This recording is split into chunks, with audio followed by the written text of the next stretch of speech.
Everyone, welcome to another death chat. I don't know why I'm so excited about a death chat, but I am. I love these talks. I'm Jeff Harry with Rediscover Your Play. I help navigate difficult conversations and create psychologically safe workspaces using positive psychology and play. And today, who do we have that is joining us? Same great people, same time. I'm Lornie. I'm a cultivator of curiosity and a multi-potentialite. I do all the things and want to know all the stuff, and that's me. I love that. And Jeff, you're so excited because these conversations are delightful. I'm Julia DiCaneva, and I'm a life coach for cancer survivors and burned out women or humans, because let's face it, we're all kind of burned out. And I just have an insatiable curiosity for all the things. So yay, we're here. And I think we're trying to explore today, the idea of death in relation to transitioning into this post-pandemic world and how we're actually going to show up is, questions that I'd be fascinated to explore is, are you going to show up in a different way that you like to the world that you did pre-pandemic? Also, what was it like for you going through this now that at the time we were in the middle of it and talking about death, but now in a greater context, what does that actually mean?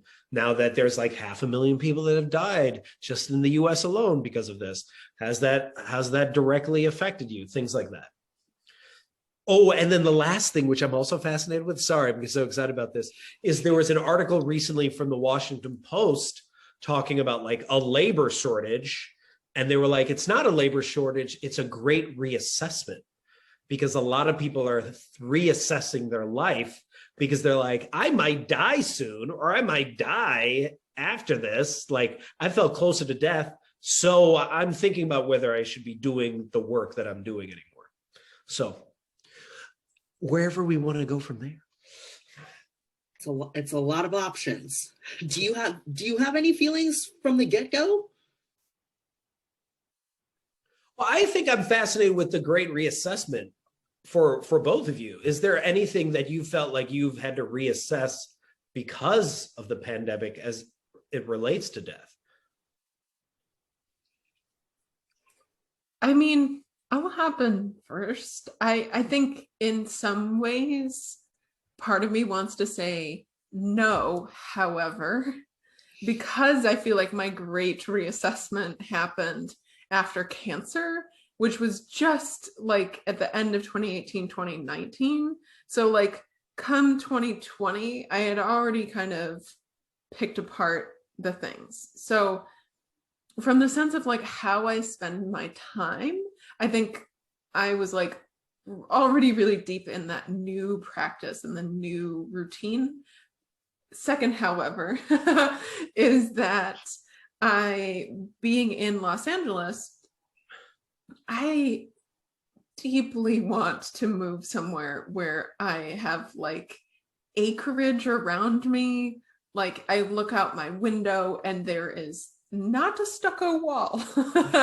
That would be beautiful. So that has really, really kicked that into high gear for me and brought my curiosity towards how can I find nature?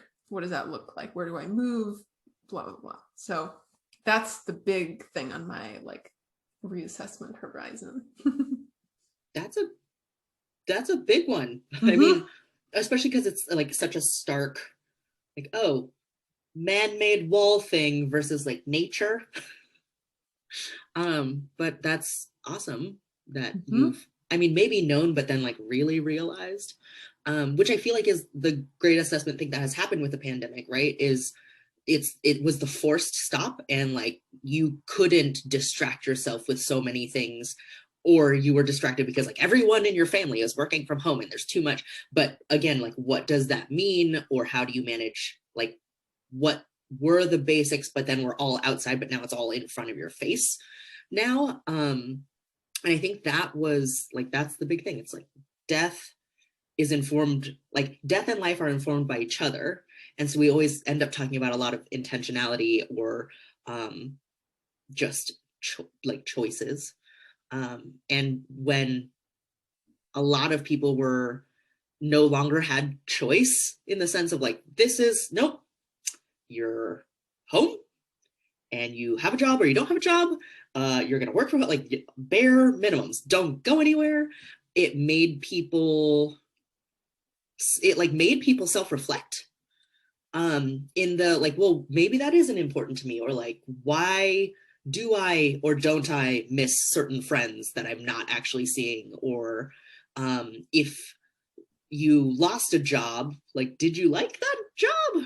Because that's where I ended up at, was no longer working at a position because with the pandemic, that industry was like not happening. Shared materials, gatherings, nope, none of that. So it was okay, what do I do with all this time now? Like, what do I like? Do I want to do the same thing? And from that, I started, I guess I'd say, 2 businesses because doing the things that I enjoy and trying to help other people in ways that I was capable of in the time, and trying to be intentional in the choice of not just like the grind, but yes, some work is work, but generally work that you hopefully enjoy or is rewarding to you in whatever way that might be. And for some people, maybe it's money. For some people, maybe it's making a difference or an impact for somebody. For other people, maybe it's like helping animals or helping some cause. And I feel like all of that kind of, in a really general sense, it was a forced stop, and you can't not look at your life because that's all you have to look at and see right now. And I did a little bit of that, a lot of that. I did a lot. It was a lot. It's a big thing. So that's, I feel like, how maybe the great reassessment has affected me, because it was, you work so much of your life, and that way that I spent time was no longer. So I was like, okay, how do I want to spend time? And it's weird, but it's been great.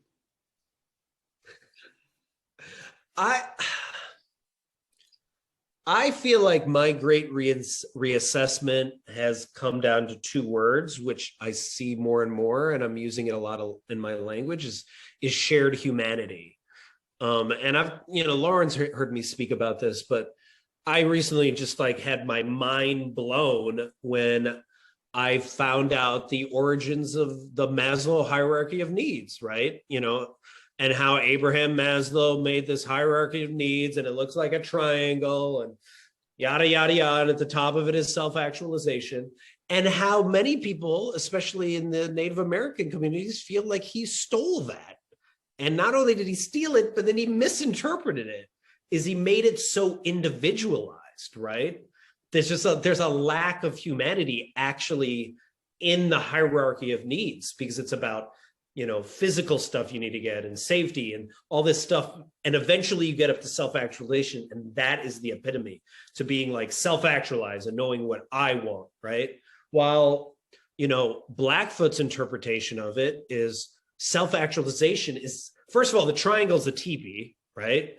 And then at the triangle, the bottom of the teepee is self-actualization. That's the first step. But like, that's the beginning. That's the freaking beginning. And then you get to community actualization of like shared humanity. Like, how is my work and my beliefs and my caring and how I show up in the world affecting the community? And is it helping in a good way or a bad way? Is it taking away from us, right? And a great example is like, during the pandemic, some people really cared about just themselves. And we're like, I'm going to do whatever I want to do. And if people get sick, that's on them. They're weak. Their immune system's weak. Like, no regard for other people. And then other people that are like, I'm going to wear this mask, even though now maybe I've already gotten the vaccine or whatever, because I want to also communicate to others that I care about them. And then at the top of the TP, which I think is the most fascinating and something I've been struggling with, is like, they have this something referred to as cultural perpetuity, which is all about like breath of life stuff of like your ancestors existed and they're breathing all of their knowledge and ideas and values and every mistake they've ever made into you. And you either can just ignore it or you can breathe it to the next generation. And also, as part of that, like, there's also an understanding that you're actually not that important, that you are actually going to be forgotten. And so you're actually insignificant.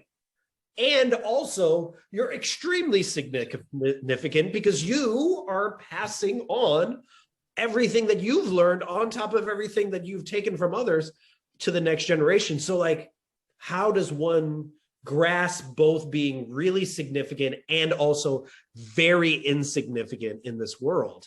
And I think the struggle that a lot of, at least people in the Western world, specifically America, is that we feel such a level of insignificance because we feel like if not everyone is paying attention to us, if we're not on social media, we don't exist. And that's almost like death to us. That's like, yeah, isn't there the phrase where it's just like, if you didn't take a photo and post it to social, like, did it even happen? Does it count? Does it count? I mean, in this world, like if my nephew, I once asked my nephew, you know, if you weren't on Snapchat for like a day or 2 days, what people think? And he was like, they think I died. They really would think I would actually died. And in a way, I probably would have because, yeah. Death by social disconnection, or the perceived social disconnection. I mean, I talked a lot with my therapist about the sheer joy in being insignificant, because it just, like, as an overworker and overachiever, like, it just doesn't matter that much. Like, it's okay if you just be. You don't have to keep doing. And you also have the opportunity to cause a lot of really positive waves in the world. So you're like, okay, you can leverage that to make amazing change happen, and you can rest because it's okay. Like, it's all going to be fine.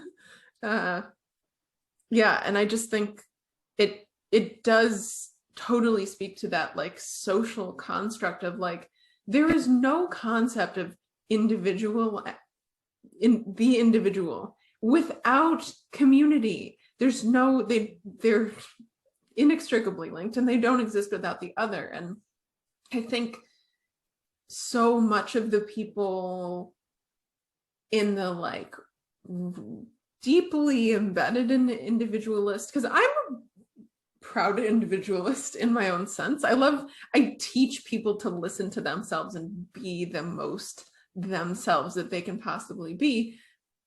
And there's no point in expressing yourself if it isn't in communion with other people. So it's like the people who are stuck in their individual bubble are just, like, afraid of the community. I mean, I don't know if it gets back to sort of a tribal, like, if you don't follow the herd, you don't have any protection. Well, I think there's this aspect of not understanding, like, I get love if I'm up on stage by myself and I get all this stuff. So that's what I want. But I also want to be part of the community. So it's like this struggle of, like, pay attention to me, I'm completely unique, but also pay attention to me because I want to be part of you. So people struggle with that all the time and don't really then know how to show up. So they're like, well, what do you want me to be? And then they start, you know, that's why, like, so many people make videos that all look the frickin' same, because they both want to be unique and also want to be the same, which makes no sense. There's a thought that popped up when you were saying that too, is like, how do you, being in communion with people, shared humanity. And to me, I was talking about these death chats with someone, and I was like, the thing that is so beautiful about it is I don't really know a lot of, like, basic things about you guys. Like, I couldn't really fill out a questionnaire about you of, like, the basics, but I feel like I'm deeply connected to you. Yeah. And that's the magic. And I'm like, okay, so that's where the like individual expression is the things on a questionnaire. And then the meeting as like human souls together is the like that's where the magic is. That's where the connection is to me. Yes. Yeah. Oh my gosh. Yes. That's such an interesting point. But I was like, of course I know the same thing, but I haven't really thought about it yet. Where I was like, oh yeah, like Julia, she does this and normally in like regular life, and we have these chats, and like I know like we've talked about some like really deep stuff, but like I couldn't describe you well to somebody else, like to be like, oh, she's also, and she likes, and I don't actually. You're like, I know what her epitaph is though, if you want that. Yeah. Right. Done. I know what her like, room looks like. I know what's hanging in her room. Like she's got some great posters. Mm-hmm. You know. Oh, go ahead, Lauren.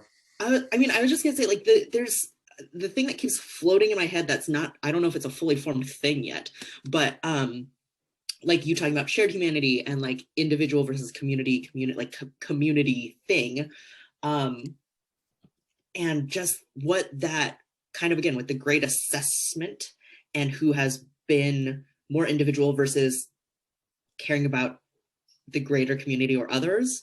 And it doesn't necessarily have to be only one or the other, but it becomes very obvious with certain things that have come up in the last year and a half and whatever. Like just, you know, people wearing masks or not wearing masks because it's about me or versus others or whatever. Or it's been going on for years, but the like tidal wave of Black Lives Matter movement. And even now with like India, which is like, this is not even like, this is not our country, but it's just like, but the world, can we like care about other people? And it's, it makes me think, because there are like culturally individualist focused societies are, whether they have faith or not, spiritual, like regardless of the individuals, whoever they are in those societies, because I'm thinking like America, because we're here, or United States,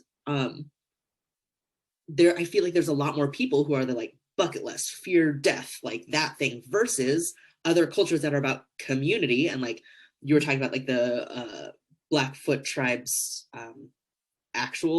actualization and cultural perpetuity and stuff like that, or other nations that are more, it's not about me and it's about like the family unit and we all live together.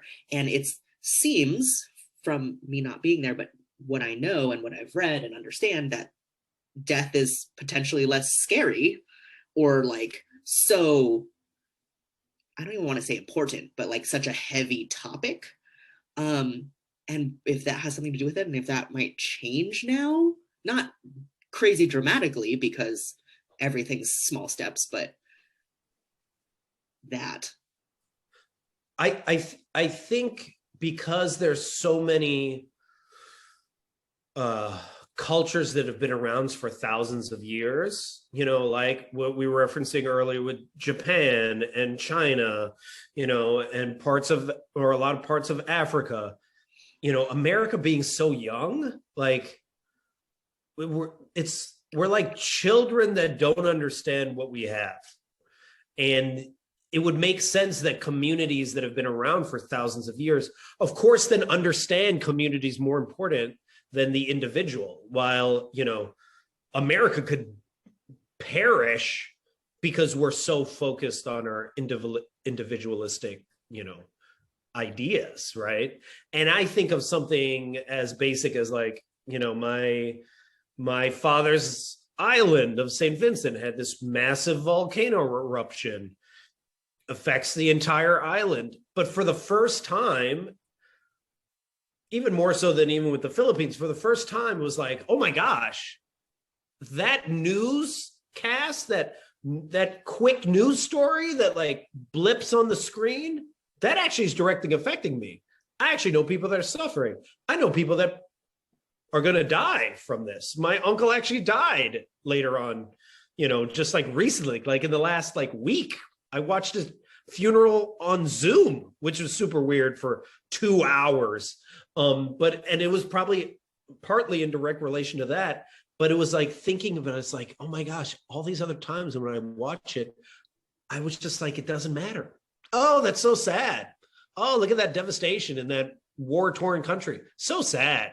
Okay, moving on. What am I doing today? Like, and now even seeing it in India, like people are freaking perishing at a massive rate. And part of the reason they're perishing is because we're hoarding so much of the vaccine. Like America's like sitting on a ton of vaccine, sitting on a ton of oxygen, could save so many people. And it's just like, oh yeah, that's tough. Yeah, but we're hoarding on to this stuff because we just in case, so it's just like, we're so checked out, almost like Hunger Games being the capital and just like not caring about the districts. And it's just like, yikes. Like, this is not the way in which one should like live in the world, because it's so disconnected from humanity. There's a lot of like self-preservation in that, like when you don't have to open your heart to the suffering of the world. A lot of people just are not equipped to handle that emotionally. And that has been in an interview I did recently, I think I wrote that, or somewhere I was just like, maybe it's in my brand manifesto for my business, but it's that emotional intelligence will save the world, because it's exactly that, is not being able to and not having the tools to open your heart to something other than yourself. I'm like, we can do this, guys. We're all humans. It's funny how that works. We can do this, but we just have to maybe take a moment and focus on teaching and learning and listening, deep listening, actual listening. Yeah, real listening.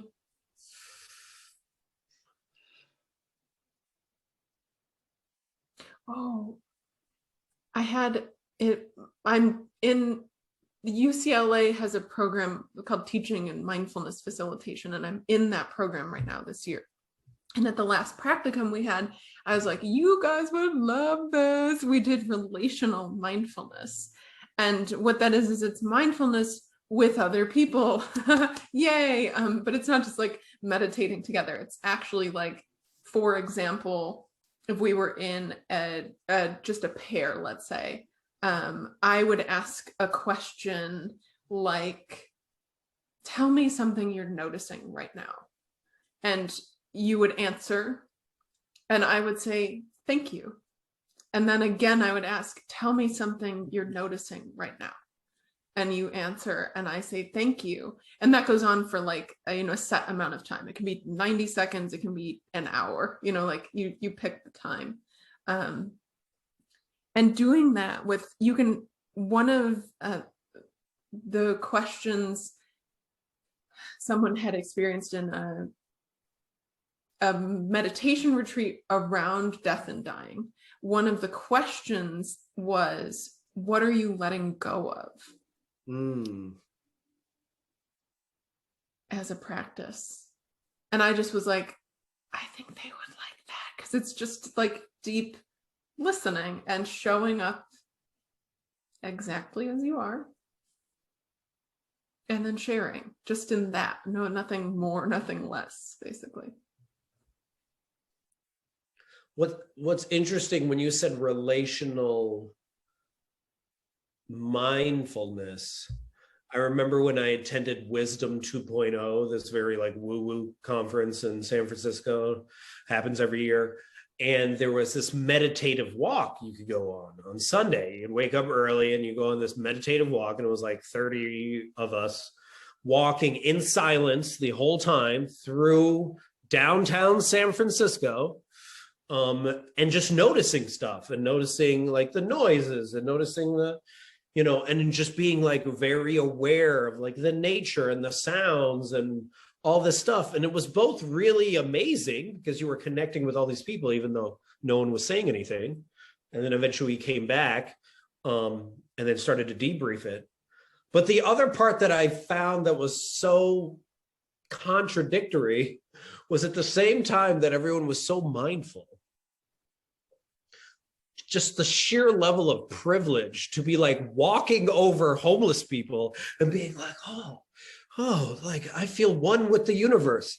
Dude, you just stepped over this homeless guy. Like you didn't even notice these guys suffering because you were so into your own mindfulness that you don't realize that like humanity is right in front of you for a connection. And you're like, but I'm so into myself right now that I don't have time or change. I have no change too. I only carry credit cards.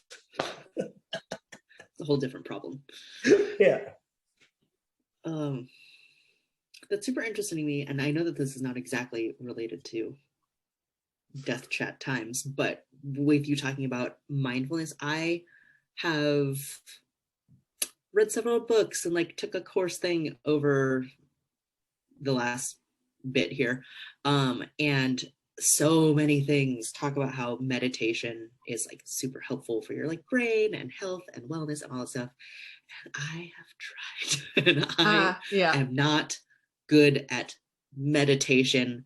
If I'm going to do it, like maybe like give me something guided, because if it's just silent, I even when it's guided, sometimes I overthink it. Where they're just like, focus on your breath. And I was like, am I breathing weird? I'm breathing weird. Like I can't, like meditation is really difficult for me. Yeah. And I know it's a practice and that.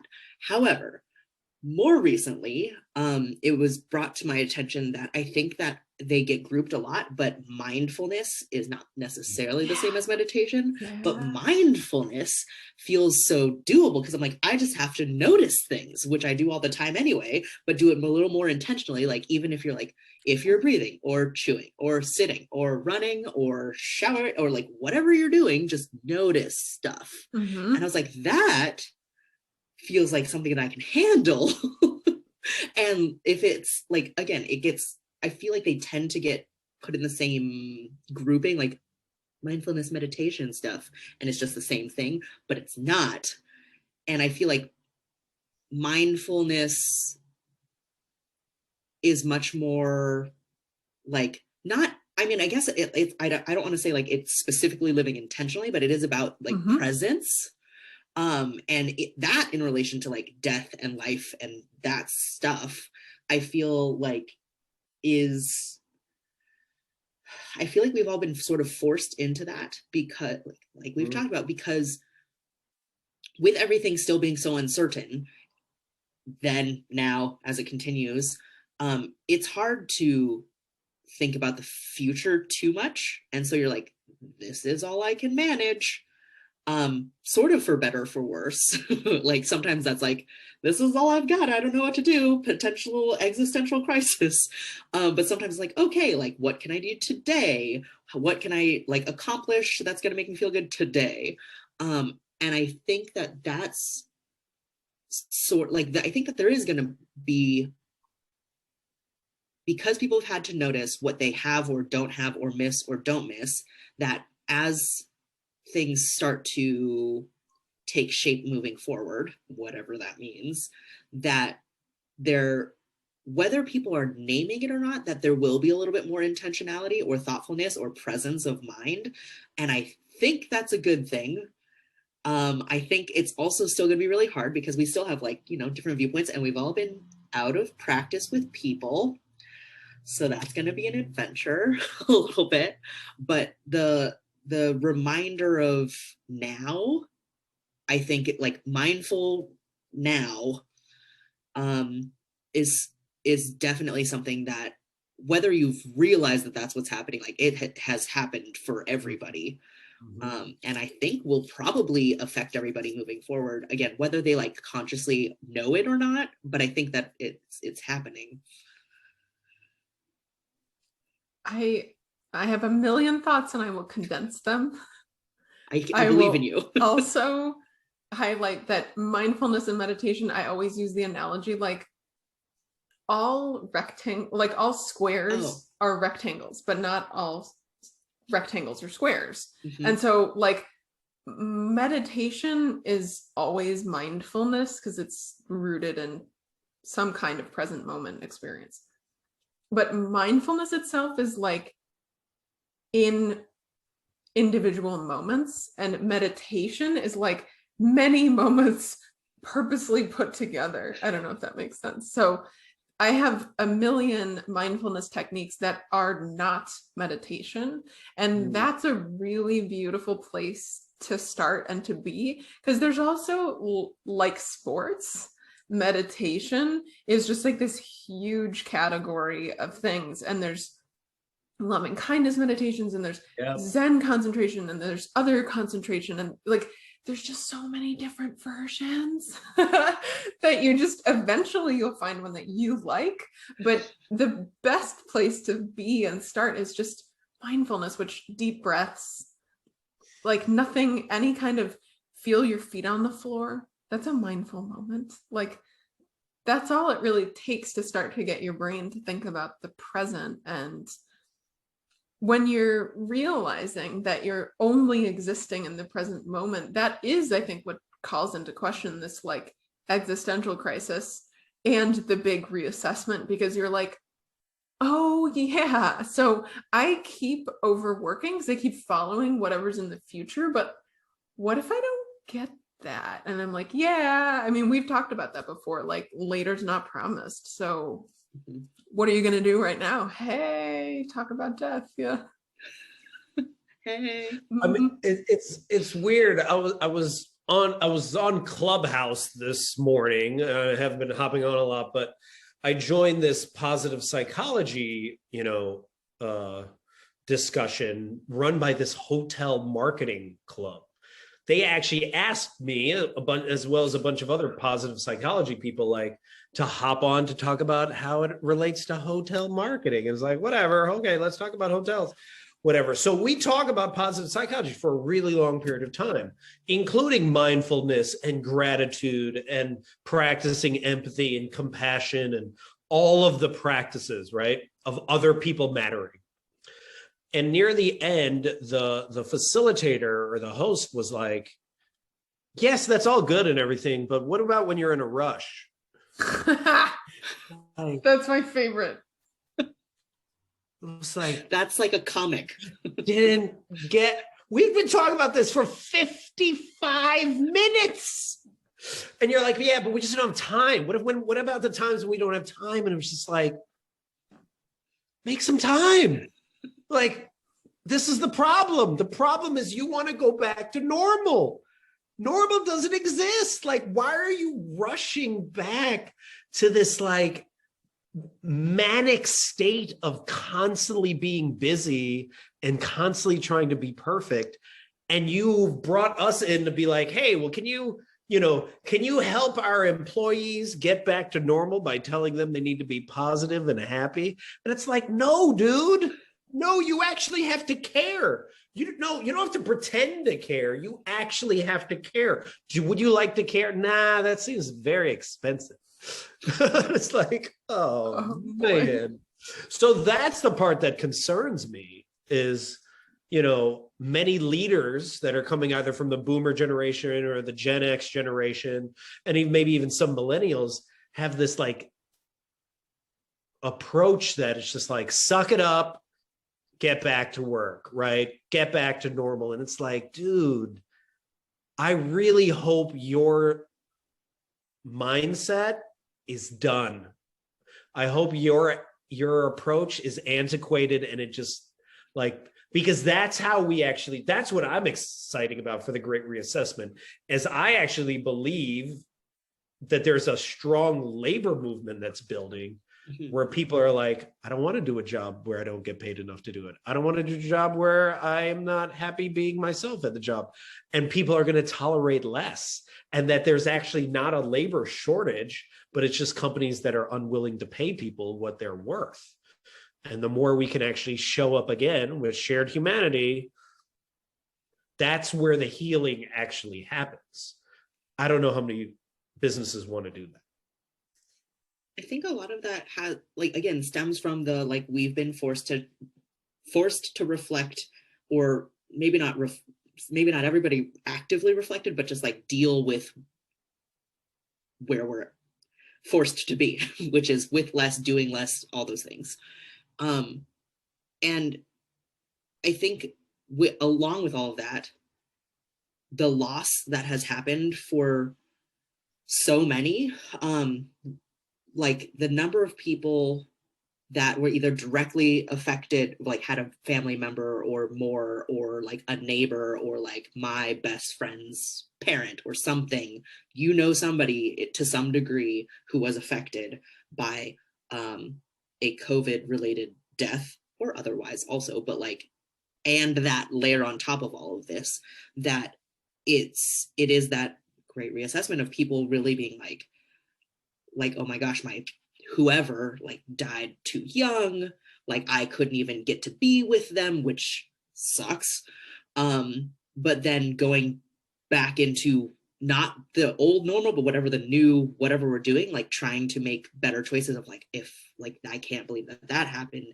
It really is, there is a lot more of a shift, again, whether it's actively consciously, or like sort of subconsciously. I think everybody's kind of in that, and it's been like put to the forefront, especially because, again, since we can't go anywhere, a lot more people are on social media or like watching news or staring at stuff, because that's what we can do, or we've been able to do. And I think that that's been helpful to sort of get people to see that like they're not alone in the feelings, or like, oh, like other places are quitting their jobs, or other people are like finding ways to thrive in this, or like I'm not alone in whatever. So I do think that this shift is happening because of the forced pause, the losses of lives around us. And even if you were lucky enough to not directly know somebody or indirectly know somebody, just the sheer numbers, if you can wrap your head around like the numbers compared to like other events in history or whatever, like it's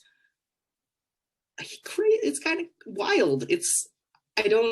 I still like can't fully wrap my head around it. So I do think that it's gonna shift, and like it's happening in like little ways and big ways and stuff like that. But I don't know if people are gonna feel more comfortable talking around death, but I think that they're gonna potentially live more happily or purposefully, like hopefully happily-ish, at least, you know, in moments. I think that I do think that's going to happen, because what else what else is going to happen? What other option do they have? Seriously. I mean, when you strip it all away, it starts to be like, what other point is there for me not like to follow joy? And of course, like feed your family and like all of like those survive. basics, but also then how can I do that and find a little joy in it? Even like I love folding shirts, and I really enjoyed working retail if I didn't have to talk to anybody, like that kind of thing, like just finding the little slots of space where you really can find enjoyment in something that otherwise on paper would be like not so exciting. And I do think there's this big reckoning. I laugh like kind of half optimistically and half like, oh boy, guys, what are we going to do? Because if I could coach everyone in the world, no one would be a doctor. No one would go through 100 million years of med school only to find out that they're stuck in this ridiculous system that they don't even like, you know? So I like, with caution, I think people can, our rate of self-reflection has to match the rate at which we can change things, or like the whole thing's gonna crumble. Like this is it, if I were in charge, you know, there has to be a little bit of like an ebb and a flow. So, but I do think that it's beautiful that more and more people are realizing the thing that their blood, sweat, and tears is going towards can look different. And I as like sort of to your point earlier, Jeff, like in my white people book club, we've been talking a lot about reconnecting with our own heritage roots, because whatever whiteness we assimilated to left us without any sense of like culture or rituals or even really ancestors. There's a lot of people who just generally don't even know where their ancestors are from. So there's this call to coming back to ourselves and our ancestors and leaning more into those like kind of nature loving, nature based ways of living as a human, instead of just, I think we all see, like, I am just going to go on record and say I love capitalism. However, it has to be heart centered and it can't go Energizer Bunny style off the charts. We've clearly see what happens when unchecked ego runs the ship. And that's super problematic, and that's why we're all burned out and dying and like, ugh. So, can we rally around the opportunity of this, like, build your own mom and pop shop, build your own website and make a business out of it? That kind of, that spirit of anyone can kind of follow their dream, but in a way that's sustainable and takes care of yourself and other people and the environment around you and all of those things. But we can't quite get to my pipe dream yet because it would all come crashing down on us in one fell swoop. So we need to like replace a pillar and then replace the other pillar and then, you know, just go around. So process. Yeah. Yes to reckoning. Yes to labor. Yes to all of those things. I feel like that resonates a lot with me. I mean, I will also go on record that I don't like the current capitalistic system as it is so unchecked, right? Like I lean more towards a more like social democracy, you know, model where there is universal healthcare and there is like, what is it? You know, universal basic income, UBI, so that people don't have to work if they don't want to work. Because when I find out about like that there's 40% of jobs currently in the workforce, maybe even more, that aren't necessary. The amount of middle managers, lobbyists, sales, marketing, bankers, just like if you took all of those industries out, it wouldn't matter. Like nothing would change. Like that just makes me think about how many people are dying on the vine doing these BS jobs, trying to justify them so that they can get paid a wage, right? And that the idea that you should starve to death if you're not working, like that just seems so crazy to me. And the other part, like tying slightly into the whole idea of the capitalistic structures, you know, first off, I've been very fascinated by TikTok. TikTok is a very interesting place where people are sharing ideas back and forth in a very democratic sort of way. So you're learning so much from people and so much about like history that you would never even thought of, as well as other people's perspectives on things. So an example is something I heard yesterday where someone was like, she was like, I became an environmental engineer. Why? Because I wanted to address the environment. I wanted to save the environment. That's why I wanted to be a part of it. Now I work for an environmental engineering organization. Our whole job is to help businesses stay compliant and check off certain boxes so they don't get sued. It doesn't help the environment at all. Our company, as well as the companies, are just trying to get around the regulations so that they can pollute as much as possible while under the guidelines. So I'm not doing anything around why I even joined and studied for, like you said, Julia, like 6 years, 7 years, got my master's in this, only to now know that I am contributing to the destruction of the planet. You know, and like there's so many industries like that where for us to actually bring shared humanity back into the workplace, you'll have to upend the entire power structure, which it's just not, people don't want. I mean, people in power don't want that.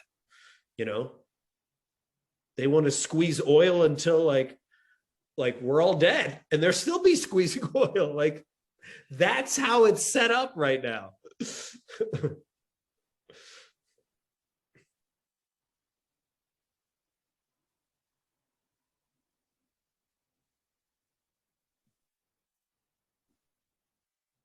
Maybe if they realized they're going to die, things would be different. Like I really do wonder if there was this like much more irreverence for the preciousness of life across the board, if people would get so far into their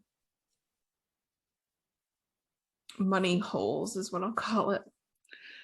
I actually don't think so, because when I think of like Rockefeller or Bill Gates or any of the people that, you know, I'll just say Rockefeller, right?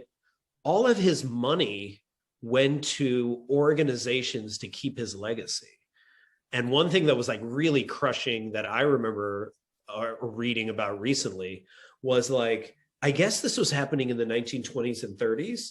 So like there was herbal medicine, that was one. And then there was more Western style, like, you know, not pharmaceutical medicine, but, you know, like the more like surgery and stuff like that. Rockefeller put all of his money into this and discounted all of herbal medicine. So it became this woo-woo thing that like no one touched, while all the investment went into the stuff that created the huge pharmaceutical companies and all this. So you lost this whole thing that was actually dominated mostly by women. A lot of herbal medicine doctors were women.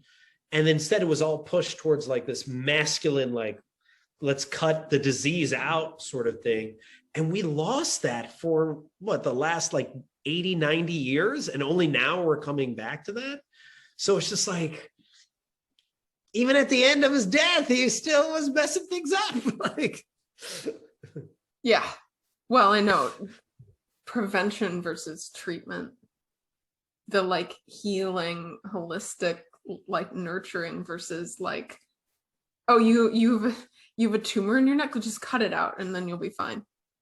Yeah, like I recently saw someone talk about how, I forgot which African country it was, but he was saying, oh yeah, we deal with depression. The way in which we deal with depression is we help this guy.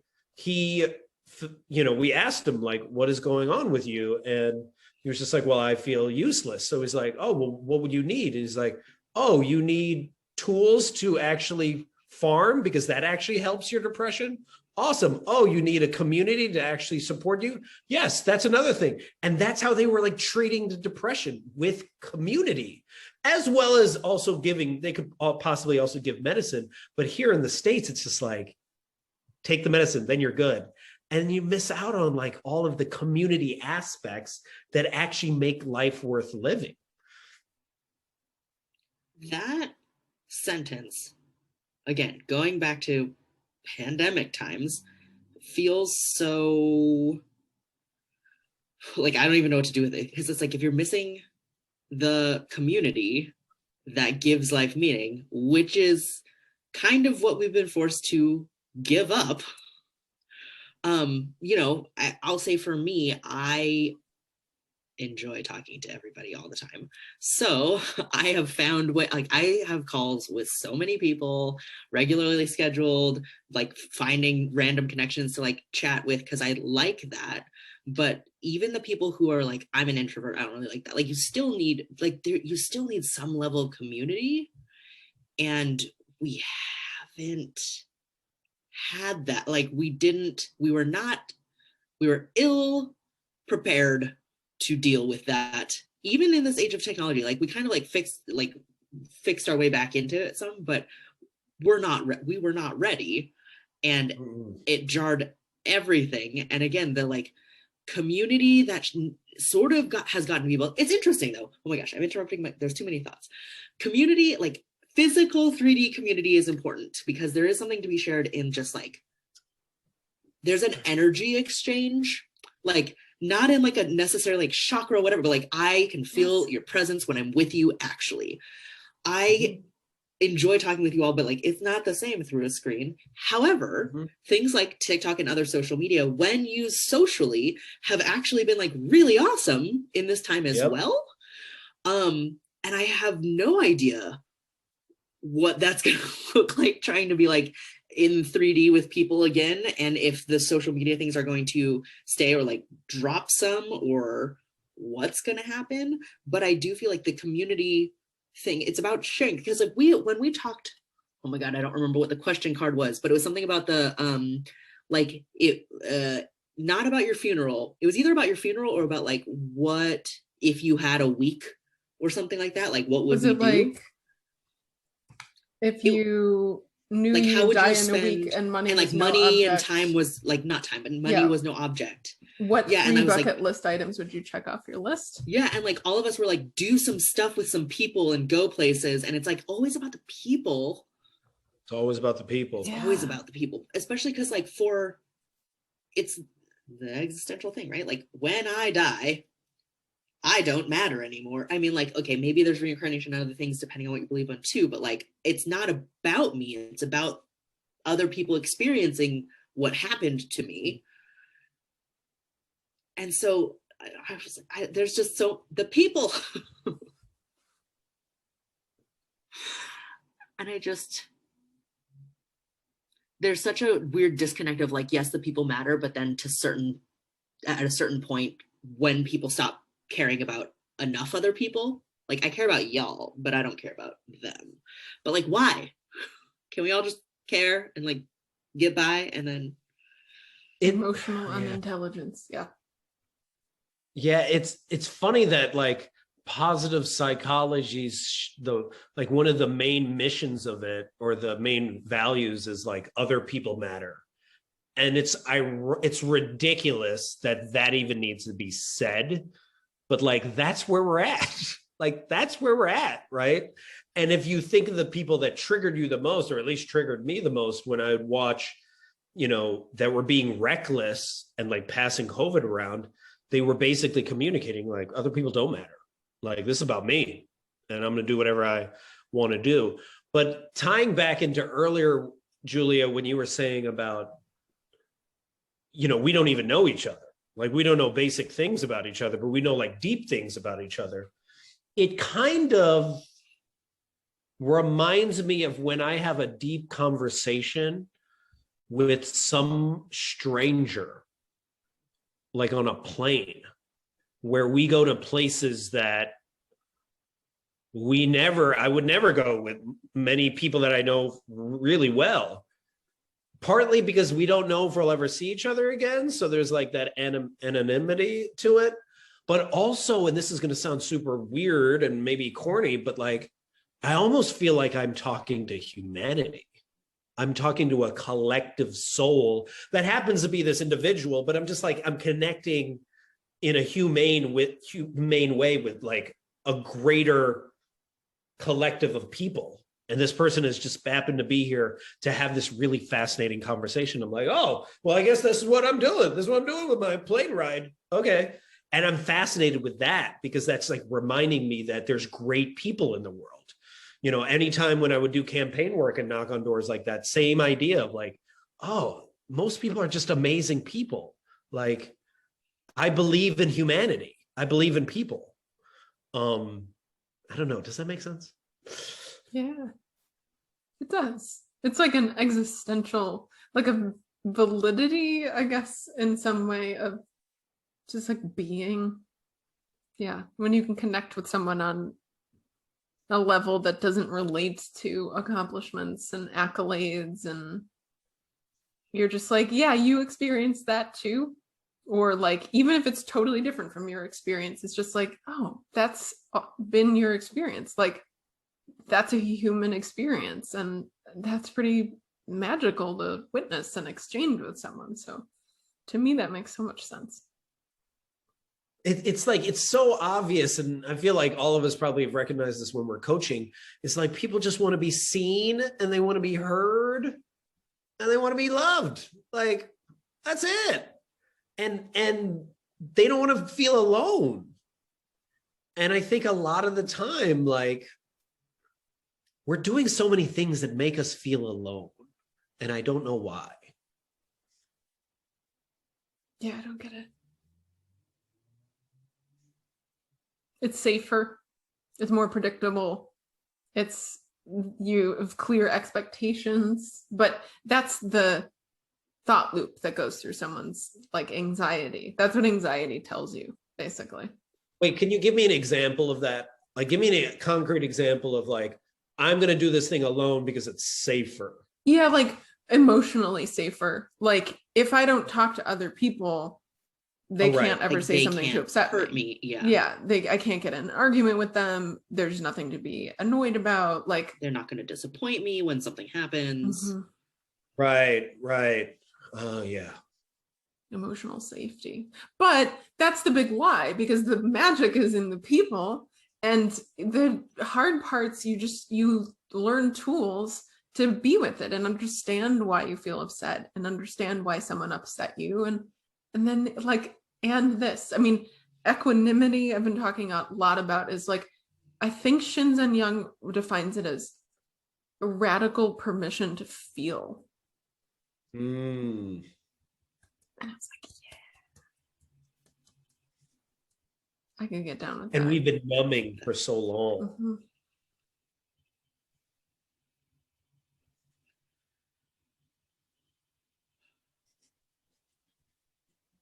Lauren's face. I know. Lauren's. It's the best. It's like she's like, there's a thought over there, and I feel like it's coming, but she's like, I'm waiting for it. It'll be here at some time. It'll get. I that is like that sentence. I mean, so many simple sentences with the word radical in front of it feel so important right now, which is like also shocking and like what like why, like how did we get here that this is the radical thing to like care and feel and be happy, be human. Why are we giving ourselves permission to be human? We're human. Like, why is it that bad that we're to this point? Right. It's just it feels like so much to unpack. I know, and I totally, that was a bombshell, and I have a call in 4 minutes that I have to go to. So yeah, that's good. This is good to wrap it up. We got to wrap this up. So just think about that. Final thought. So final thought as we wrap up. What are yours from this? There's something you're taking away from this. You guys, and can you say again what you said? Radical. Yeah, what is radical permission to feel. To feel. Radical permission to feel. And you can think of it as a phrase like, so this is here, or this too.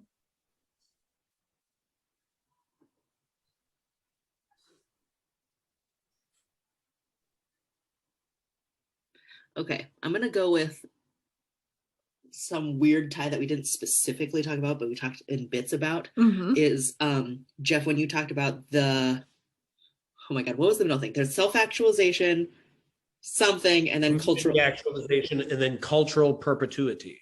What was the middle one? Community actualization. Community actualization. So like the top two levels of that, I feel like relating to that I feel like I've known this, but I feel like more people are getting to know this, but living it is the community, like whatever your community is, it's you and someone or people or your family or friends or whoever, but that matters. And if you can have that community, like in theory, like death, bringing it back to that, is like potentially less scary, because it's about like legacy, not of like philanthropy and buying stuff and putting my money places, but like about the ideas and morals and feelings and what you did for people and what that gets passed on. Because like we've also talked about the people in past talks that we've impacted, that we have no idea that we've impacted, the people that you know you've impacted. It's like such a huge, like there's such a spectrum of people, and like refinding whatever your community is and like sitting in it, like lean into it, because that will make life worth living, death worth less scary. It's just like be in the now with your people. Yeah. And if I was to think of radical permission to feel. I was recently on like this dateable podcast talking about play and dating. And I showed a clip from South Park, which was all about sadness, embracing a happy sadness. This guy basically was saying like, I'm sad because I got my heart broken, but I'm happy at the fact that I was able to feel getting my heart broken. And that's what it's just like, happy sadness.